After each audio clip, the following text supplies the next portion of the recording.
আসসালামু আলাইকুম এভরিওয়ান। কেমন আছেন আপনারা সবাই? আশা করি আল্লাহর রহমতে আপনারা সবাই খুব ভালো আছেন এবং সুস্থ আছেন। আমরাও ভালো আছি আলহামদুলিল্লাহ। নতুন দিনে নতুন আরও একটি ব্লগ ভিডিও দেখার জন্য আপনাদের সবাইকে আমন্ত্রণ জানাচ্ছি। আশা করি আমার আজকের ভিডিওটিও আপনাদের খুব ভালো লাগবে এবং রমজানে নারীদের ইবাদত এবং আমল করার জন্য অনেক অনেক বেশি উপকারে আসবে। আর মাত্র একদিন বাকি আছে রমজান মাসের। তো সবাইকে রমজানুল মোবারকের শুভেচ্ছা জানিয়ে আজকের ভিডিওটি শুরু করলাম। রমজান মাস হচ্ছে আল্লাহ প্রদত্ত একটি বিশেষ ফজিলতের মাস। রমজান মাস মুসলিম জাতির জন্য সওয়াব অর্জনের মাস। আর রমজান মাসে আল্লাহ তাআলা পবিত্র কোরআন মাজিদ অবতীর্ণ করেছিলেন। আমরা প্রত্যেক মুসলিম ভাই এবং বোনেরাই জানি যে রমজান মাসের প্রত্যেকটা আমলের জন্য আল্লাহ তাআলা ৭০ গুণ বেশি সওয়াব আমাদের জন্য দান করে থাকেন। সেজন্যই রমজান মাসে বেশি বেশি আমল ইবাদত করলে বেশি বেশি সওয়াব অর্জন করা যায়। রমজান মাসের জন্য এমন কিছু গুরুত্বপূর্ণ আমল ইবাদত আছে যে আমলগুলো পালনের মাধ্যমে আমরা জান্নাতে যেতে পারি এবং জাহান্নামের কঠিন আযাব থেকেও মুক্তি লাভ করতে পারি। তো আমি আমার আজকের ভিডিওতে আমার প্রিয় আপুদের সাথে শেয়ার করব রমজান মাসে নারীরা মানে গৃহিণীরা খুব সহজে যেভাবে ইফতার এবং সেহরি তৈরির কাজগুলো সম্পন্ন করবেন এবং সঠিক ও শুদ্ধভাবে ইবাদত এবং আমলগুলো আদায় করবেন সে সম্পর্কে কিছু কথা। তার আগে বলে নিচ্ছি, আমার যে সকল প্রিয় আপু এবং ভাইয়ারা আমার আগের ভিডিওগুলো দেখেছেন, লাইক করেছেন, অনেক সুন্দর সুন্দর কমেন্ট করেছেন এবং আমার চ্যানেলটি সাবস্ক্রাইব করে রেখেছেন। আপনাদের সবাইকে অসংখ্য অসংখ্য ধন্যবাদ জানিয়ে রাখলাম। আর এই মুহূর্তে যারা আমার ভিডিওটি দেখছেন কিন্তু একটি লাইক দিতে ভুলে গিয়েছেন, আপনাদের কাছে অনুরোধ রইল আমার ভিডিওতে একটি লাইক দিবেন এবং আমার চ্যানেলটিকে সাবস্ক্রাইব করে আমার পাশেই থাকবেন। যদিও আমার অনেক আপুদেরই রমজানের প্রস্তুতিমূলক কাজগুলো আরও অনেক আগেই শেষ হয়ে গিয়েছে।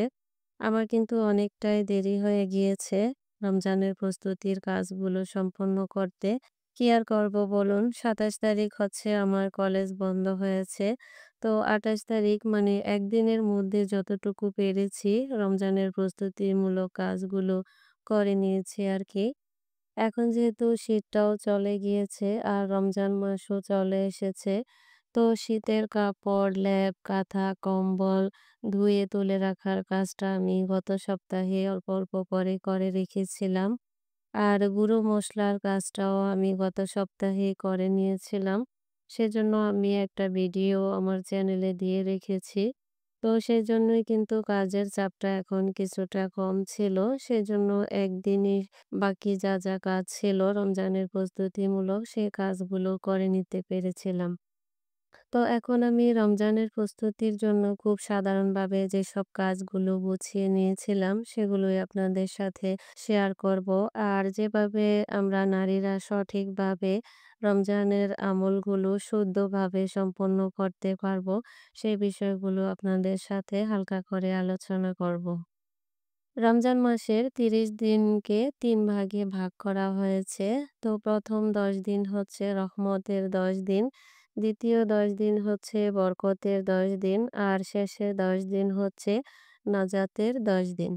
তো প্রথম ১০ দিন যদি আমরা আল্লাহর সন্তুষ্টির জন্য বেশি বেশি আমল করি, বেশি বেশি ইবাদত করি এবং আল্লাহর কাছে রহমতের জন্য দোয়া চাই, মুনাজাত করি, নিশ্চয়ই আল্লাহ তাআলা বান্দাদের প্রতি সন্তুষ্ট হয়ে বান্দাদেরকে রহমত দান করবেন। আল্লাহ যেন আমাদেরকে সঠিক পথে পরিচালিত করেন। আমরা সেই রহমত চাওয়ার জন্য আল্লাহর কাছে বেশি বেশি দোয়া, মুনাজাত, আমল, ইবাদতগুলো করব। যেহেতু আমাদের নারীদেরকে রমজানে ইফতার তৈরি, তারপর সেহরির জন্য রান্না, ইফতার এবং সেহরি খাওয়ার পর থালা, বাসন, প্লেট, বাটি ধোয়া মোছার জন্য অনেকটাই কাজের চাপ বেড়ে যায়। তাই আমাদের নারীদেরকে আমল ইবাদতের প্রতি সতর্ক থেকে কাজগুলো করতে হবে। খেয়াল রাখতে হবে কাজের জন্য যেন নামাজ দেরিতে না পড়তে হয়। সঠিক সময়ে অবশ্যই আমাদেরকে নামাজ আদায় করতে হবে। আমাদের নিজেদের জন্য, আমাদের স্বামী, সন্তান, সংসার, বাবা-মা, ভাই-বোন, আত্মীয়স্বজন সকলের জন্য আল্লাহর কাছে দোয়া এবং মোনাজাতে রহমত চেয়ে নিতে হবে। দ্বিতীয় ১০ দিন হচ্ছে বরকতের ১০ দিন। তো আমরা যদি আমাদের ঈমান, আমল, ইবাদত সঠিক এবং শুদ্ধভাবে পালন করে আল্লাহর দরবারে আমাদের রুজি, রোজগার, আমাদের খাবার, আমাদের সন্তানদের লেখাপড়া, আমাদের কাজকর্ম সবকিছুতে বরকত দেওয়ার জন্য আমরা আল্লাহর কাছে দোয়া চাই। আল্লাহ নিশ্চয়ই আমাদের দোয়া কবুল করে নিবেন এবং আমাদের রুজি রোজগার, আমাদের কাজকর্ম, খাবার সবকিছুতে আল্লাহ বরকত দান করবেন। শেষে ১০ দিন হচ্ছে নাজাতের ১০ দিন। মানে আমাদের কৃত অপরাধ বা অন্যায়ের জন্য আমরা আল্লাহর কাছে তওবা চেয়ে নেব। সেই তওবা চাওয়ার ১০ দিন। তো আমাদের সকল ভুল, আমাদের অন্যায় এবং পাপের জন্য ইবাদত করে আল্লাহর দরবারে ২ হাত তুলে আমরা যদি মাপ চাই, নামাজের সেজদায় করে আল্লাহর কাছে কান্নাকাটি করি, আল্লাহ নিশ্চয়ই আমাদের মাপ করে দিবেন। কারণ আল্লাহ হচ্ছে পরম ক্ষমাশীল, পরম দয়াশীল এবং আল্লাহ হচ্ছেন রহমানুর রাহিম। ইসলামের ৫ টি রুকুন আছে সেটাও আমরা সকল মুসলিমরাই জানি। কালিমা, নামাজ, রোজা, হজ এবং যাকাত। তো এই ৫ টি রুকনের মধ্যে রোজা হচ্ছে ৩য় তম রুকন। প্রত্যেক মুসলমানের উপরেই আল্লাহ তাআলা রোজা ফরজ করে দিয়েছেন। আমাদের নারীদেরকে যেহেতু সাংসারিক কাজগুলো করতে হয়, তাই রমজানের মাসে সঠিক সময়ে নামাজ, কোরআন তেলাওয়াত এবং বেশি, বেশি করে আমলের জন্য আমরা আমাদের দিনের সময়টাকে যদি ভাগ করে নিতে পারি, তাহলে কিন্তু আমাদের কাজগুলো খুব সুন্দরভাবে কমপ্লিট হয়ে যায় এবং আমরা যে সময়গুলো বাছাতে পারি, ওই সময়ের মধ্যে অনেক বেশি আমল, ইবাদত, কোরআন তেলাওয়াত সবকিছুই ঠিকঠাকভাবে করতে পারি। তো সেজন্য সকালে দীর্ঘ সময় ঘুমিয়ে না থেকে ৭টা বা ৮টা থেকে যদি আমরা আমাদের কাজগুলো শুরু করি, তাহলে দেখা যায় ৭টা বা ৮টা থেকে শুরু করলে ১২টা কিংবা ১২:৩০টার মধ্যে ৪ থেকে ৫ ঘন্টার মধ্যে আমরা আমাদের শহরের জন্য রান্না-বাড়ার কাজ এবং সংসারের ধোয়া মোছা বা গোছগাছের হালকা কাজগুলো করে নিতে পারি। তারপর হচ্ছে ১টার মধ্যে আমরা গোসলের কাজটা সেরে জোহরের নামাজ পড়ে কিছুক্ষণ কোরআন শরীফ পড়ে চাইলে তারপরে ৩০ মিনিট থেকে ১ ঘন্টা পর্যন্ত শুয়ে রেস্টও নিতে পারি। তবে এক্ষেত্রে খেয়াল রাখতে হবে বেশিক্ষণ ঘুমিয়ে কিছুতেই সময় যেন নষ্ট না হয়। কারণ তারপর উঠেও আবার সময় বা রুটিন অনুযায়ী আমাদেরকে কাজগুলো করে নিতে হবে। তো আমরা নারীরা যেহেতু রোজার আগে অনেক ভারী, ভারী কাজগুলো শেষ করে রেখেছি বা রাখি, তাই রোজার দিনে আমাদের তত একটা কাজের চাপ থাকে না। শুধুমাত্র রান্না বা ইফতার প্রস্তুতের কাজগুলো পড়ে থাকে। তবে অনেক গৃহিণী বা অনেক নারীরা এখন ফ্রোজেন করে অনেক ইফতার প্রস্তুত করে রাখে। যেজন্য সময়গুলো অনেকটাই বেঁচে যায়। আর ওই সময়টা অবশ্যই আপনারা ইবাদতের জন্য ব্যয় করবেন। তারপর জোহরের নামাজ বা এবং কোরআন তেলাওয়াতের পর যদি ৩০ মিনিট বা ১ ঘন্টা রেস্ট নেওয়া যায়, সেখান থেকে উঠে ইফতারের জন্য ফল কাটার কাজ থাকলে সেটা করে নিতে পারেন। তারপরে শরবত রেডির কাজ থাকলে সেটাও করে নিতে পারেন। আর হালকা পাতলা করে আর যদি ভাজাভুজির কোনো কাজ থাকে সেটা রেডি করে রাখতে পারেন। এরপর আসরের নামাজ পড়ে একেবারে ইফতারের ভাজাভুজির কাজটা করে নিলেই কিন্তু সারাদিনের কাজগুলো শেষ হয়ে যায়। তবে এখানেও অবশ্যই খেয়াল রাখবেন যেন ইফতারের সময় হওয়ার ১৫ থেকে ২০ মিনিট আগেই আপনাদের ইফতার তৈরির কাজগুলো সম্পূর্ণ হয়ে যায়। কারণ ইফতারের ৫ থেকে ১০ মিনিট আগে ইফতার সামনে নিয়ে পরিবারের সকল সদস্যরা মিলে যদি দোয়া, মোনাজাত এবং হাদিস কোরআন সম্পর্কিত আলাপ আলোচনা করেন, এতে করে পরিবারের সদস্যদের মধ্যে সম্পর্কগুলো ভালো হয় এবং অনেক সওয়াবও অর্জন করা যায়। যাদের ছোট বাচ্চা আছে তাদের অনেকটাই কষ্ট হয়ে যায় সময়গুলো ম্যানেজ করতে। তবুও চেষ্টা করতে হবে যাতে আমল এবং ইবাদতগুলো সঠিকভাবে এবং সঠিক সময়ে করা যায়। দরকার পড়লে ইফতারির আইটেমে কিছুটা ভাজাভুজির আইটেম কমিয়ে নিতে হবে এবং চাইলে সেখানে ফলের আইটেমটা বাড়িয়ে নিয়ে সেখান থেকে সময় বাঁচিয়ে ইবাদত যেন সঠিক সময়ে করা যায় সেদিকে মনোযোগ দিতে হবে এবং সেদিকটা অবশ্যই খেয়াল রাখতে হবে। ইফতারের সময় যতটা নির্ধারণ করে দেওয়া হয়েছে, ততটা সময়ের বেশি সময় যেন কথাবার্তা বলে নষ্ট না হয় সেদিকে খেয়াল রাখতে হবে। কারণ সেখান থেকে উঠে গিয়ে আমাদেরকে মাগরিবের নামাজটা সঠিক সময়ে আদায় করতে হবে। সেদিকেও কিন্তু খেয়াল রাখতে হবে। তারপর ইফতারের পর অনেকেরই অভ্যাস আছে মাগরিব নামাজ না পড়ে প্লেট, বাটি, থালা, বাসন যা থাকে তা ধোয়ার জন্য ব্যস্ত হয়ে পড়া। তবে এটা কখনোই করবেন না। ইফতার করার পরে থালা, প্লেট, বাটি যে অবস্থাতে থাকে সে অবস্থাতে রেখে আগে মাগরিবের নামাজটা আদায় করবেন। তারপর আস্তে ধীরে উঠে সেখান থেকে গিয়ে আপনারা যা, যা কাজ থাকে ধোয়াধুয়ির সেগুলো করে নিতে পারেন। কিছুতেই যেন নামাজের সময় নষ্ট না হয় সেদিকে গৃহিণীরা অবশ্যই যত্নশীল হবেন। আর খেয়াল রাখবেন রাত ১১টার পর যেন জেগে থাকতে না হয়। কারণ সঠিক সময়ে সেহরি খাওয়ার জন্য উঠতে হবে।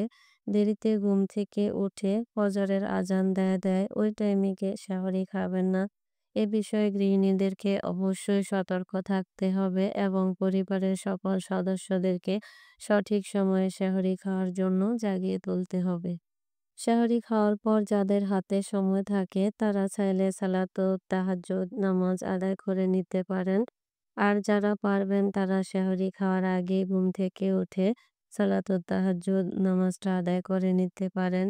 এক্ষেত্রে আপনারা ৪ রাকাত, ৮ রাকাত, ১২ রাকাত বা আপনার যদি সুযোগ থাকে হলে আরো অনেক বেশি করে নামাজ আদায় করে নিতে পারেন।